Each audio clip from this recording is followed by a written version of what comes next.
Bueno, pues estamos de vuelta aquí.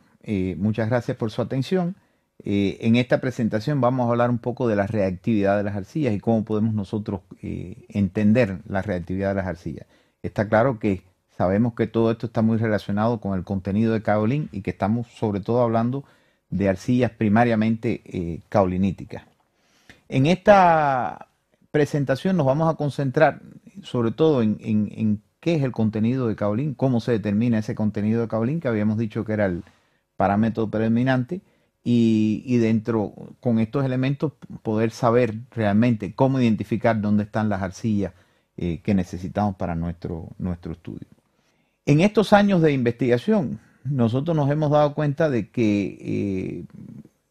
para producir LS3 se podría trabajar con arcillas que puedan tener hasta un contenido tan bajo de caolín como hasta un 40%, aunque generalmente preferimos que estas tengan un contenido de caolín mucho menor, pero pudiera decirse que el 40%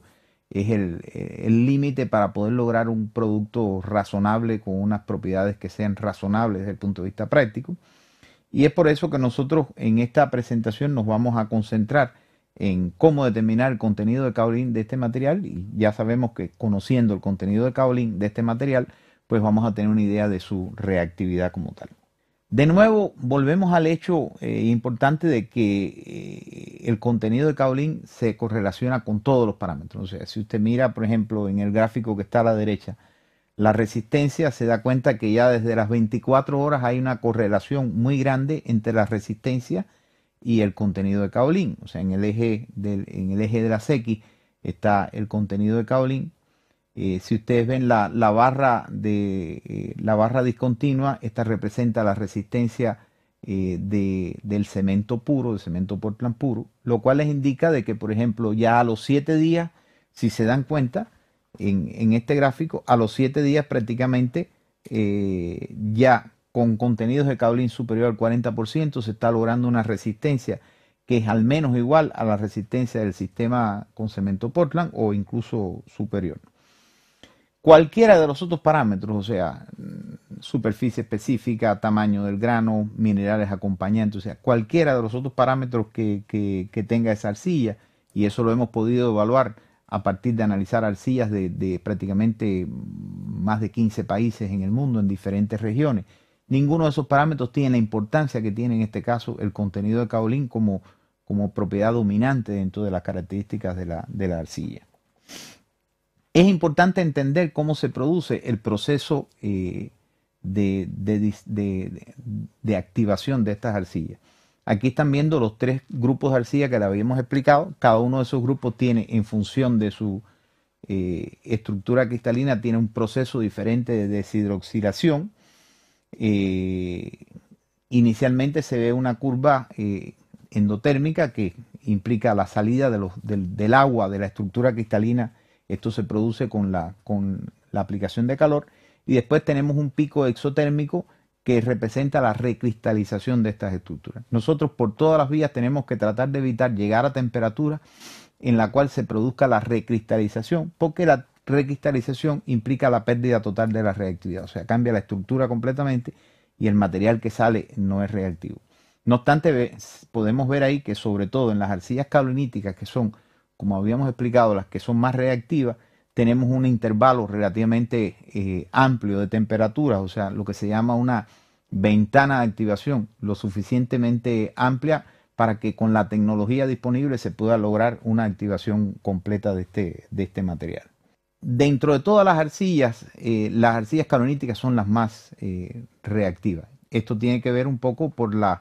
el desorden que se produce durante la calcinación, debido a que tienen, o sea, a la proporción esta aluminio-silicio que tienen, que es de 1 a 1, tienen mayor cantidad de agua en sus capas, y al salir la mayor cantidad de agua, o sea, las pérdidas de peso en el intervalo entre 400 y 650 grados son mayores, por lo tanto el desorden es mucho mayor. Esto hay una forma muy rápida de controlarla, que es viendo, como esto es una reacción puzolánica, es una reacción que consume hidróxido de calcio. Están viendo ustedes aquí, por ejemplo, un gráfico donde las líneas azules representan el material caolinítico calcinado a 2 temperaturas diferentes, y se ve que en todos los casos ya desde los primeros días hay un consumo grande de calcio, lo cual indica de que es un material extremadamente reactivo. Mientras que si se miran, por ejemplo, a las líneas verdes que representan las arcillas ilíticas o incluso las líneas rojas y anaranjadas que son las mormolinoníticas, se ve que prácticamente no hay un consumo de hidróxido de calcio y que eso indica de que son materiales mucho menos reactivos. Por eso es que está dado el fenómeno este de la reactividad de las arcillas caoliníticas, que cuando se descomponen, producto de la activación térmica, forman lo que se conoce como metacaolín, o sea, una estructura desordenada. El desorden se produce al los OH salir de la estructura y prácticamente dejar un desorden, aunque es una estructura cristalina. Este proceso ocurre generalmente comienza a los 500 grados aproximadamente y para el caso de las arcillas caoliníticas termina ya en 650 grados. O sea que en esa ventana de activación se produce la total deshidroxilación de las arcillas caoliníticas y ya se puede considerar entonces que la arcilla está completamente activada. Es muy importante, sobre todo en los estudios preliminares, poder tener una idea de la reactividad. Y bueno, un ensayo muy sencillo es el ensayo de fluorescencia de rayos X.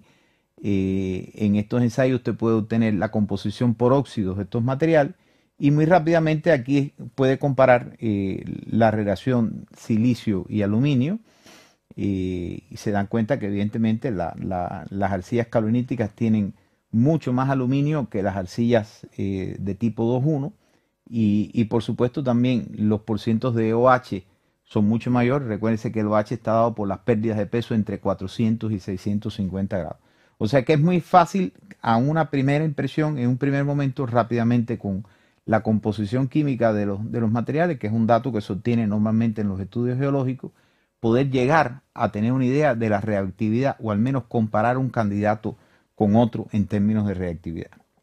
Es muy importante también poder tener una idea de las transformaciones. Aquí están viendo un diagrama de termogravimetría, en este caso es la derivada del diagrama de la termogravimetría, donde se ven los intervalos donde comienza la deshidroxilación. Digamos que normalmente se trata de llevar las arcillas a un peso seco, o sea, eliminar el agua que está absorbida en esta arcilla. Esto se logra calentándola hasta 200 grados. Y a partir de ahí, si usted comienza a incrementar la temperatura, se da cuenta de que a partir de los 400 grados comienzan los OH dentro de esa estructura y ya a los 650 prácticamente todos los OH han salido para el caso de las arcillas caoliníticas. Fíjense que no es lo mismo en el caso de las arcillas mormolinoníticas o en el caso de las arcillas ilíticas. O sea que es muy importante tener ese caso. Y muchas veces cuando uno no dispone de un equipamiento sofisticado, como puede ser un equipo de TG, DTA, bueno, eso se puede hacer acoplando dos hornos tipo mufla y pesando, digamos, evidentemente el material inicialmente hay que secarlo en una estufa hasta 200 grados. Posteriormente podemos medir el peso a 400 grados hasta que se llegue a peso constante y el peso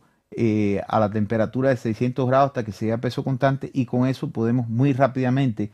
calcular los puntos importantes y poder llegar a tener una estimación preliminar bastante buena del contenido de kaolín de esta mezcla. Es muy importante entender, como hemos explicado también anteriormente, de que en un depósito de arcilla no solo hay kaolín, no solo hay mineral kaolín, sino que hay una cantidad de materiales que coexisten, o sea, agua, arena, cuarzo, materia orgánica, minerales que no son arcillosos, como por ejemplo cuarzo mismo, el feldespato, pirita, dolomita, yeso. Y por supuesto no solo existen muchas veces debido a la complejidad del origen geológico de estos yacimientos, muchas veces coexisten los diferentes tipos de minerales arcillosos y es muy importante poder tener esto en cuenta a la hora de hacer un análisis del yacimiento. Es por eso que nosotros hemos llegado a fórmulas que permiten simplificar un poco y hemos podido clasificar las arcillas kaoliníticas sobre todo en 4 grandes grupos en función de su reactividad. El primer grupo son las arcillas que tienen contenidos de kaolín superiores al 60%. Estos son arcillas que son de alta pureza y bueno, se ven aquí en este gráfico, en el diagrama de fase S, se ven en el área verde El segundo grupo son las arcillas más comunes, o sea, las arcillas que tienen contenidos de caolín entre 40 y 60, que son muy buenas para, o sea, tienen buena reactividad, son muy buenas para el estudio de la producción del S3 y están ubicadas aquí en la zona gris en este diagrama. Y después tenemos el área o la región de las arcillas que son de muy baja reactividad, que son arcillas que generalmente están compuestas por minerales de tipo 2,1, o sea que son mucho menos reactivos que las arcillas caoliníticas, y bueno, es el diagrama que está en color rosado. Hay que tener en cuenta también de que la presencia de minerales acompañantes, como pueden ser los carbonatos, como pueden ser materiales que, o sea, que tengan fases que tengan azufre, pueden distorsionar un poco los análisis, porque implican también pérdidas de peso, pero que esas pérdidas de peso no están asociadas con la salida de OH de la estructura cristalina, y es por eso que hemos definido ese cuarto grupo donde existen ese tipo de materiales. En cualquier caso, si usted tiene una arcilla que tiene un 40% de caolinita, usted puede ya tener muy buenos resultados, y por eso es que nosotros decimos que para poder tener una buena reactividad ese sería el mínimo, y si usted lo lleva teóricamente tendría esa composición que está marcada en verde en el gráfico, o sea, aluminio 15%, la relación aluminio-silicio que es muy importante 0,2 y los OH medidos por las pérdidas de peso. Sin embargo, nosotros en la práctica y a partir de la experiencia ya de trabajar en muchos yacimientos nos hemos dado cuenta que si recomendamos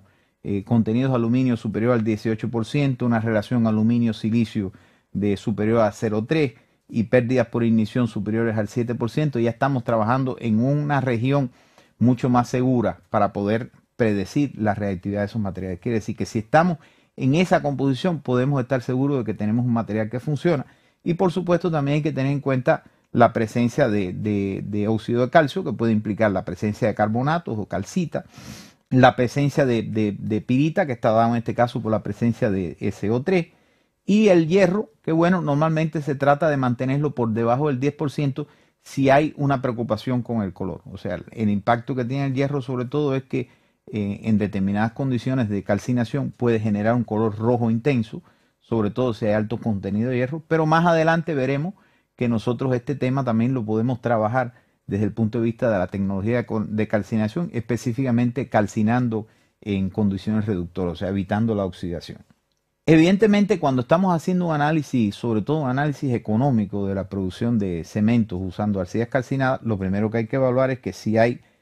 algunos otros materiales cementicios suplementarios en las distancias económicas de la planta de cemento que puedan competir en términos de disponibilidad con las arcillas calcinadas. Estamos hablando, por ejemplo, si existen industrias o plantas productoras de electricidad que trabajen con carbón, evidentemente ahí tenemos una fuente grande de cenizas volantes. Si tenemos puzolana en los yacimientos de puzolana en explotación en las áreas cercanas, bueno, también estos son productos que pueden sustituir clinker y que eventualmente, como no llevan calcinación o energía en su producción, podrían ser competitivos en relación con las arcillas. O sea que eso es muy importante.